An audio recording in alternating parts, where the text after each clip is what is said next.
লিচু চোর। কাজী নজরুল ইসলাম। বাবুদের তাল পুকুরে, হাবুদের ডাল কুকুরে, সে কি বাস করলে তারা, বলি থাম একটু দাঁড়া। পুকুরের ওই কাছে না লিচুর এক গাছ আছে না, কোথা না আসতে গিয়ে ইয়া বড় কাস্তে নিয়ে গাছে গিয়ে যেই চড়েছি, ছোট এক ডাল ধরেছি।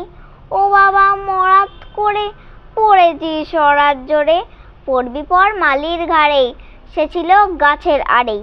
বেটা ভাই বড় নচ্ছার, ধুমাধুম গোটা দুচ্ছার, খুব দেয় কিলো ঘুষি, একদম জোরসে টুসি।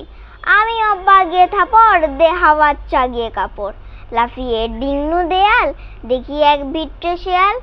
আরে ধ্যাত, শেয়াল কোথা, ভেলোটা দাঁড়িয়ে ওটা। দেখি যেই আটকে ওঠা, কুকুরেও জুড়লে ছোটা। আমি কই কম্ম কাবার, কুকুরেই করবে সাবার।